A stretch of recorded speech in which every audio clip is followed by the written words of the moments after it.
This is a production of SDPB.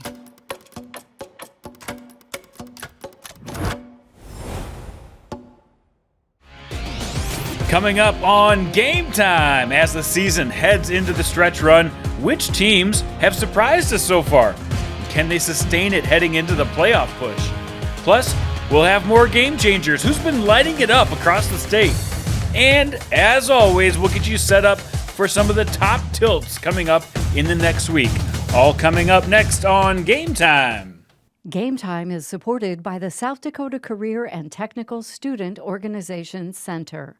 Through CTSOs, South Dakota students can learn professional development, leadership, and industry-specific skills, helping students learn, lead, and succeed.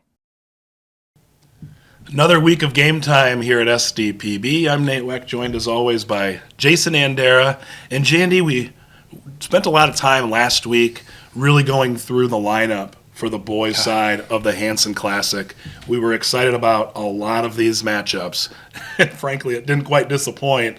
A lot of these games were decided by one possession. Some of them were close. There was really only one game that kind of got away in the scoring. One game was in double digits. Everything else really came down to either a possession or, maybe two possessions at the most. But great job by the Hanson Classic Committee really finding great matchups for these teams, because I really do feel like we got a glimpse of some state tournament teams and what they could do at the midseason point. Yeah, they got it right this year. It was a job well done, and I think it's a Hanson Classic that I think people will be talking about, and it'll carry over to next year, the excitement for it. Let's recap it a little bit, Yeah, Nate. so White River versus Hanson to start one of those one-possession games. Saw White River getting the 50-47 victory. Yeah, the home team, Hanson, always plays in this classic. White River has been here several times, and this time they hit 12 threes to edge out Hanson 50-47. They needed every one of those threes to get it done. Maddox Marshall led the way with 19 in that game. Then you have Dakota Valley versus Sioux Valley. This was a 4-point game. Tatum Sorensen had a good one. He did, and he's been having a lot of really good games, but a 23-point outburst for him really did them in, and Sioux Valley was really close, but Dakota Valley's had a really tough schedule so far, and they've found a way to get some quality wins, and they've got a really young squad. Tatum Sorensen, the senior, along with a lot of those youngsters, really starting to figure some stuff out. And then we've got Lyman versus Parkston. Parkston got the victory over Lyman. Yeah, this was a really interesting one because Lyman was just outside the rankings. Parkston had just gotten into the rankings. And Parkston came back from a halftime deficit. They actually got the 56-49 win, and they were hitting it from the outside as well. Mason Jervik, Gray Bauer had a big day from beyond the arc, and Bryson Bruning is always powering the Trojans. All right, then we had Freeman versus Wessington Springs. This is the one we like. This was a good one. You always love it when it comes down to the very, very end, and it did here in dramatic fashion. And it's your boy David Waltner that just came up, ice in his veins, man, and just knocked down the three. I mean, he's had some big moments this year, but that was pretty clutch for him. When the score was tied 48-48, he kind of dribbled it out and then looked for a shot that he liked, and he's got the size to be able to create his own shot from beyond the arc, and he thought that was his best shot, and he nailed it to get the 51-48 win. Freeman really moves up in the rankings. Wessington Springs doesn't fall too far down because of that loss. Right. It's one of those games, I think, where if you replay it, this week, you might see a completely different result. I totally agree with that. So then we have, Hamlin versus Viborg Hurley. This is the one that did kind of get carried away, but you got to give credit where credit's due. And Hamlin, they took advantage of one of the key quarters. Yeah, they did. They had the lone double-digit win of the day.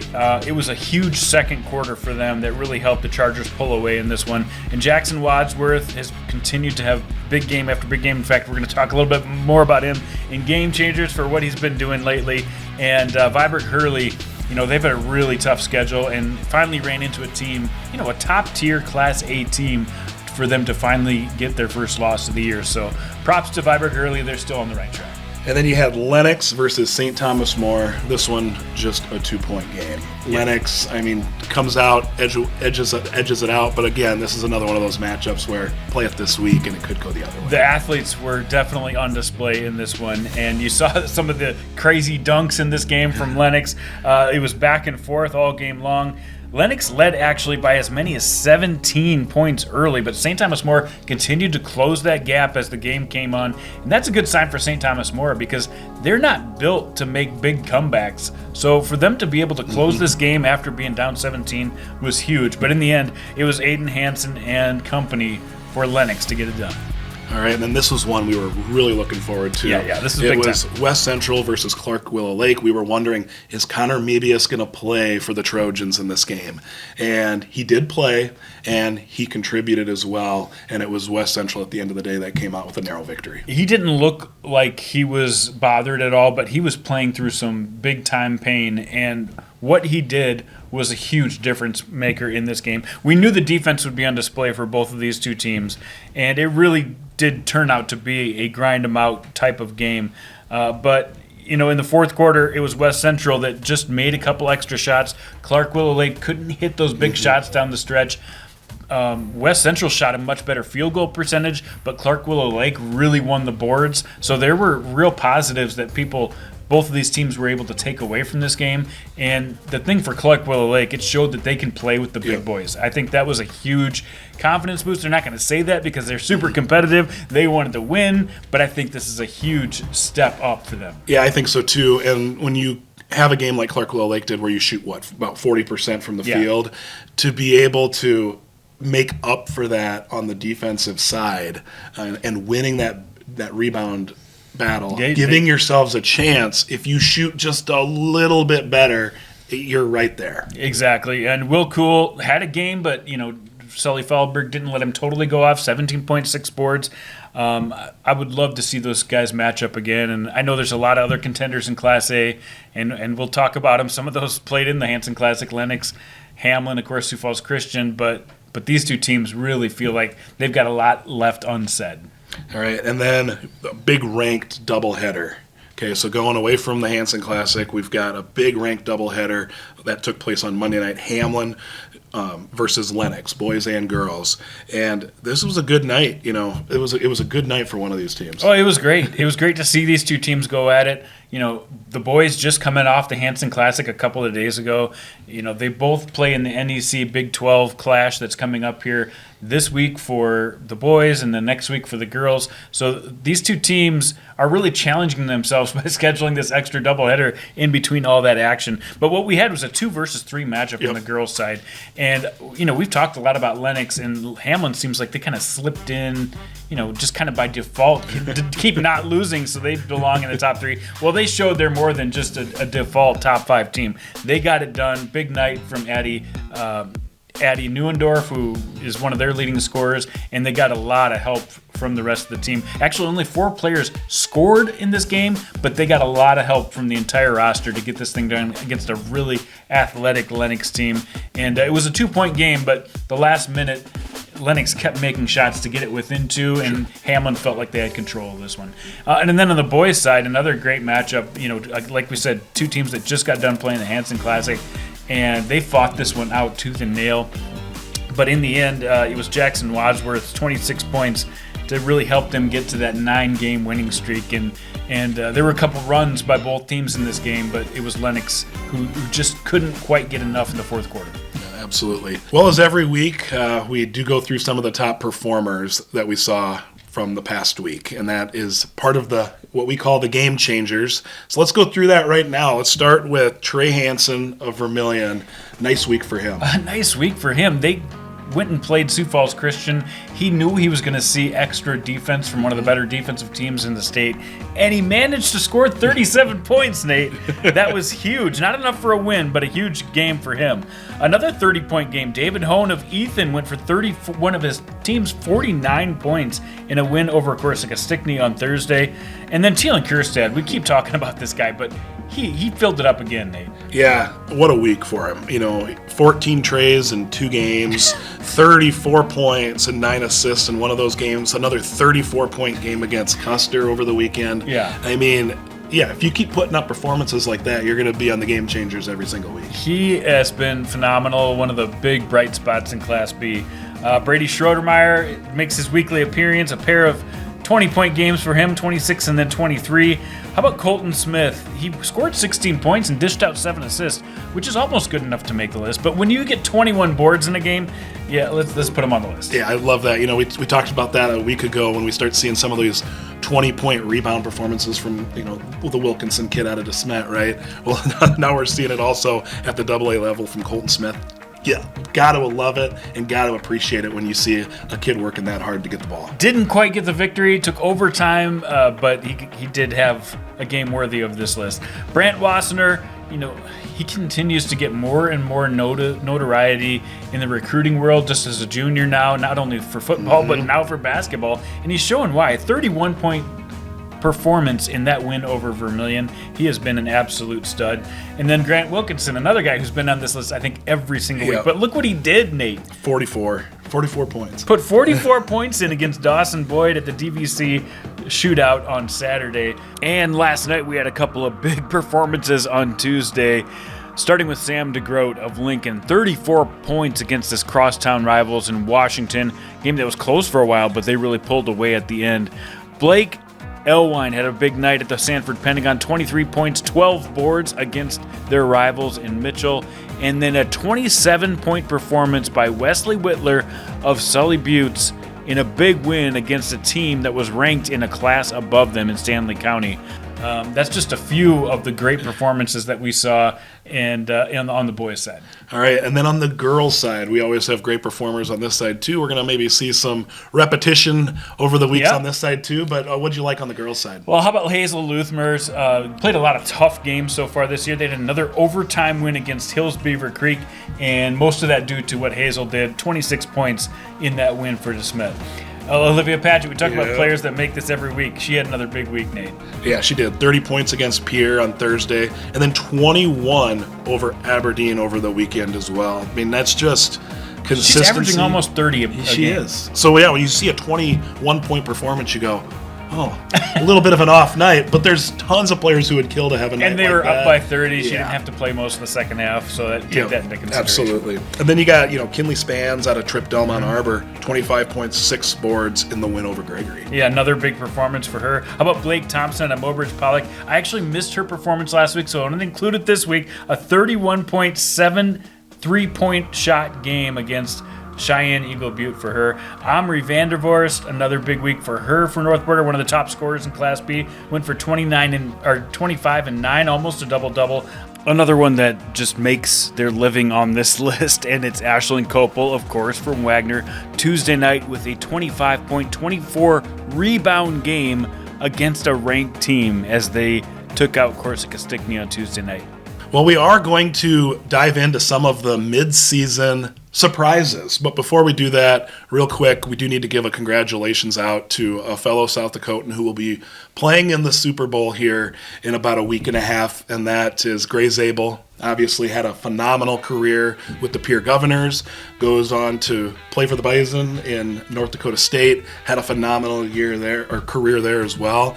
Gets drafted in the first round by the Seattle Seahawks, and that Seattle Seahawks team is on their way to Santa Clara for Super Bowl 60.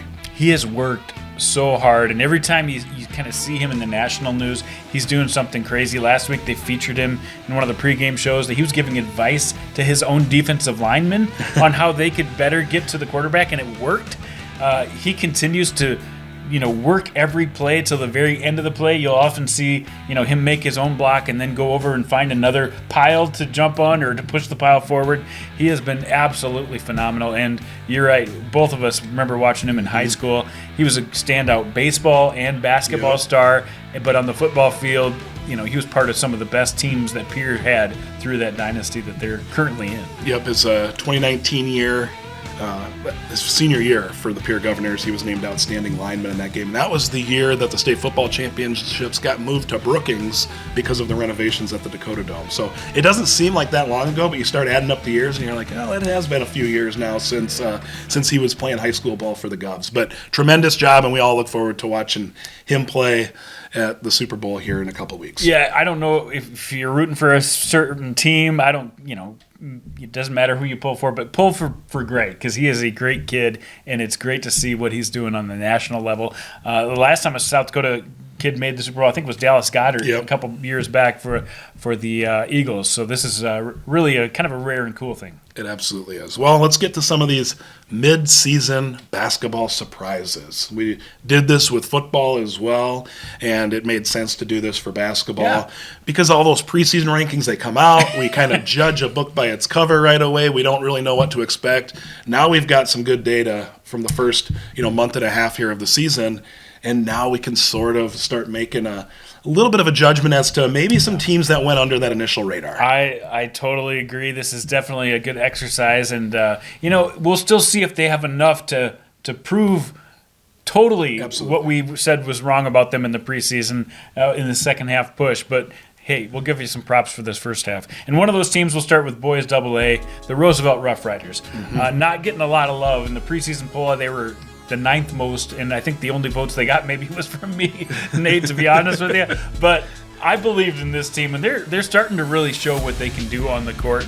And almost everybody on this team is able to lead their team in scoring from game to game. We've seen Justin Bilal do it, Yep. Bryson Skoggsberg, Painter, DeAndre Painter coming over from Lincoln has been their leading scorer so far this year. CJ Schmausch, one of the best point guards in the league. So they've got a lot of different guys they can rely on. And usually trademark is defense for Sure. Mitchell Begman.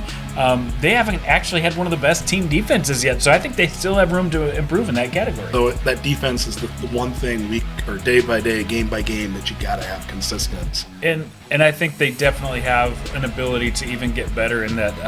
Their one loss so far this year was to Lincoln. They're looking at them again as they get a rematch with them coming up. They also have Jefferson and Huron Yes, they coming do. up. Well, that'll give them a couple of really good tests here in the next week or so. Yep, absolutely. And then we got a team out west, Spearfish, the Spearfish Spartans, number 10 in the preseason rankings, Yeah. and here they are sitting currently at number 3. This might be one of the most well-balanced teams as far as a box score statistical standpoint that we're going to talk about. Yeah, I reached out to Ben Schultz, and he said that's one of the keys this year is they can go to anybody, much like Roosevelt. Cade Vavruska is kind of their high-flying guy. Mason Southern is the guy who dishes everything out for everybody.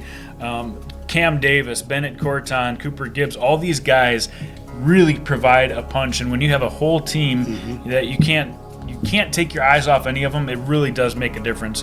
So, the focus on ball movement and on the offensive side really has made this team go this year. Well, and then you got another one of those teams that we kind of hinted at a little bit last week was the Watertown Arrows. Yeah. What'd they win? Just 6 games a year ago? Yeah. And now here they are 9-1 or 8, 9-1 to start this season. No preseason votes No preseason votes for this wow. Pat McClemens team, and they've done a lot of really interesting things. And you hinted at it with Spearfish a little bit with how balanced they are. Maybe Watertown's not quite as balanced as Spearfish, but they've got a trio that is really starting to lift this team, and they're getting some good play out of it. It just so happens to be their seniors, right? Their Yep. 3 seniors have really stepped up this year in Carter Bisker and Jackson McClemens and all these guys and Caden Decker able to really take charge. And to me, getting a group of seniors that really is selfless means a lot. And this is already the 3rd team that we've been surprised in AA. That's because this field is It's good. so well balanced. I mean, you look any night, anything can happen. And for them to get 9 out of 10 of their games as wins, when anything can happen on a given night, that's huge for Watertown. But they do have a tough part of their schedule coming up, Nate. Yeah, they do, and it'll be interesting to see, as we progress here into the first week of February, to see how Watertown stacks up against some of these teams. When you start talking about some of the Metro teams in Sioux Falls and Huron and that kind of stuff, we'll see how things pan out. Yeah, I think over the next 10 days, Lincoln, Washington, Jefferson, and Roosevelt. So we'll see how they come out of this that whole mess to see if they can stay unscathed. All right. Switching over to the boys' A side. Now, we've spent a lot of time talking about Mahpia Luta, but we've been talking about the girls, right? Yeah, we have. And it's, no disrespect from us, but I don't think a lot of people saw this Mahpia Luta boys team, taking this big of a jump this year. And, boy, they've been adding some excitement. They had success at LNI, and boy, they've been a really, really pleasant surprise. Huge surprise. And in the preseason rankings, the 19th most votes coming into the year. They're currently sitting at number 5 in not only the rankings, but in the seed points. And that's because they're playing a little bit tougher schedule. Their only loss came to Spearfish when they just couldn't keep up with a double-A school. So that's a team outside their class. Their freshman, Riley Brave, leads the team in scoring. They've got a sophomore in Octay Spotted Eagle who leads the team in rebounds. So 2 of their younger players making huge contributions. That's the word I'm looking for. Toward the team, and that's what makes these teams surprises. We haven't seen these guys do it on the varsity level yet. Yeah, absolutely. When you talk about some of these younger players, a lot of times with the preseason rankings, we don't know what these younger players are going to do. So when you get massive contribution from these younger players, that's where the surprise factor comes from, because not only are they young and we just haven't had any sort of tape on them to this point at the varsity level, but you start seeing the stats week by week and how much the team kind of revolves around some of these players, and yeah, it's fantastic to watch. It is, and they're a team that's not done yet. I think they have a chance to get better and better as the season goes on, and maybe even knock on the door of a state tournament. All right, and then you got the Stanley County Boys, all right, the Fort Pierce side of the river. What do you like about Stanley County? Again, no preseason votes for this team, and they just came off of beating a team in the rankings in Cheyenne Eagle Butte with a big win. They're 10-1 right now. They're getting things done. They've got a big game, or had a big game Tuesday against Sully Buttes, so they're playing some tough competition. Their only loss came back on January 17th to a Lyman team that's being ranked right now in Class B as well. But a real team effort again. Paxton Deal has been doing a lot of their scoring, but Jack Deal, Eddie Duffy, all these guys, Bright Tag, all these guys making their presence known, and they're a team that just continues to fight. That's what I like about this team. Yeah, that's what you want if you're a coach, right? Yeah. Guys that are going to come in, give effort. They're hungry. And when you get that in practice, it does carry over to the games. Yep. As much as some people don't want to hear that, because we just watch the games. We're not there watching every practice. Exactly. And it's that effort in practice that I think really carries teams over and really can change an identity.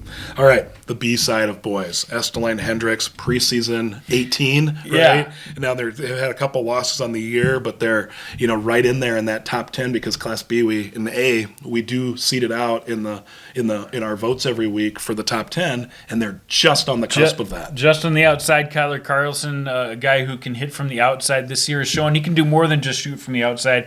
You see him taking it to the hole a lot, and between him and Drayden Kokens, the rest of this team, they really have challenged themselves. Their only losses coming to a couple of really good teams in Flandreau and Dubrook. So I really think they've exceeded their own expectations, but watch out, they're not done yet either.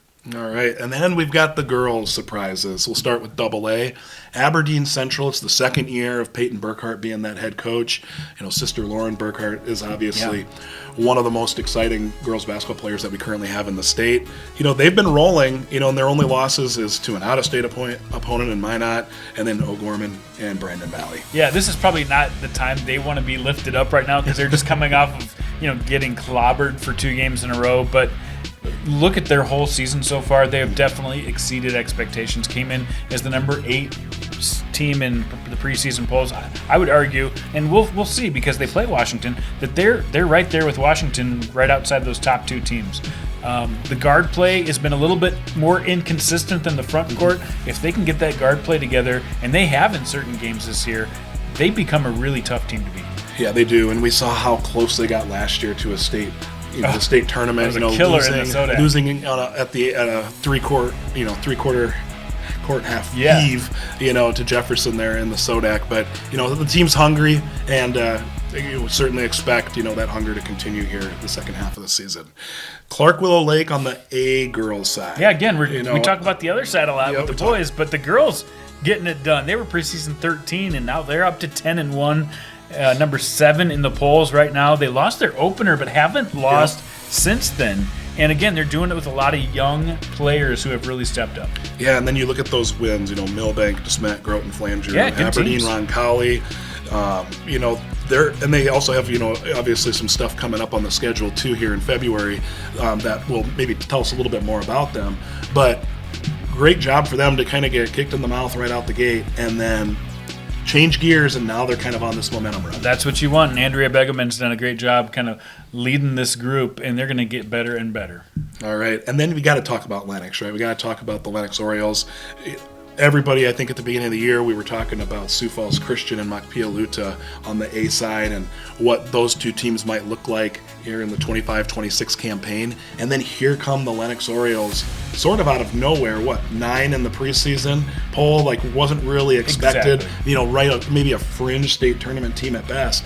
And they're showing week by week, hey, we might be a team that people should be taking. Yeah, they were able to play with Mahpia Luta, which no one else can say this year. They did lose Monday night to Hamlin, and I think that's more of what Hamlin did than what Lennox did, but they can shoot the three. They get into transition really well. They've played a really tough schedule, which is going to help them as they come down to the last part of their season and their playoff push. And then you look at the quality of wins, the double-digit wins that they've had against some quality opponents, and it's like they're not just winning these fluky close games game by game. You start looking at what they did during those wins, and it's they took control and kept it. They did, and again, another team, they had a setback or two, but I feel like their best ball is ahead of them as well. All right, and then on the B side of the girls, we got to talk about Colman-Egan. Around that 9-10 mark in the preseason, and now they undefeated year so far, and they're sitting at 5-0. Or they're sitting at the number 5 spot. Number 5 spot. I had a chance to talk to Josh Flatten this week, and I said, was that a huge confidence boost to beat a team like West Central, a ranked team in Class A? He said, our girls are pretty confident. Like, it wasn't that. I mean, it was great. It was our goal. But he said that wasn't really what we're after. He said that we're after just having fun with the team and improving in practice every day. And that's what this team has done. And a lot of people point to Brindley Landis, their senior, who is an all-state type of player.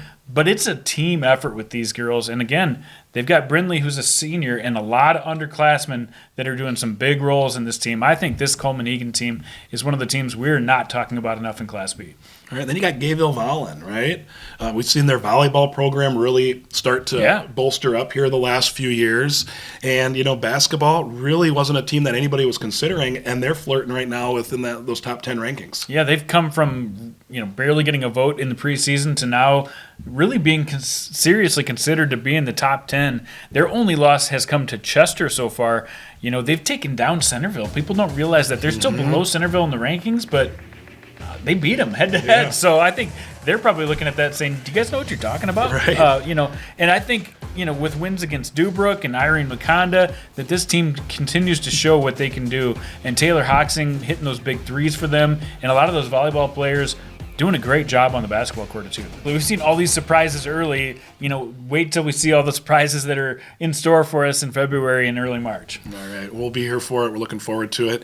As we do every week, Jandy, let's get to the top tilts. What are some of the matchups that you've got your eye on here this week? Well, coming right up Thursday night, Aberdeen Central and Washington. We talked about it. Those are the two teams just outside those premier teams in AA. It'll be great to get our eyes and see how they do against each other. Friday, a couple good matchups. Rapid City Christian taking on Dubrook. Rapid City Christian, they probably have the toughest week ahead of them. They've got Dubrook, then they also play on Saturday against West Central, and then they've got a really tough game next Tuesday against Mahpia Luta as well. You see the rest of those Saturday games. I think we've got a lot of good ones up in Madison for the DAC-12 NEC clash. That's always good. And then next Tuesday, looking forward to seeing what Watertown can do in their tough stretch coming up, challenging Lincoln. We've got two teams, one loss between the two teams. That should be great. Roosevelt takes on Huron. That'll be another good AA matchup. And then on the girls' side, San Bruno Central Woonsocket, they started high in the polls, dropped off after an early loss, but they're coming back. They've got a tough game against Ethan. And then Rapid City Christian, Mahpia Luta. Great girls' game on Tuesday as well. All right, and we'll be anxious to see how these games play out. We're going to learn a lot more here about some of these teams here in the next week, and it'll be interesting to see how the results pan out for them. So, all right, well, this has been another week of Game Time, Jandy. Yeah. We'll be back next week again. I'm Nate Wek. He's Jason Andera. See you next week.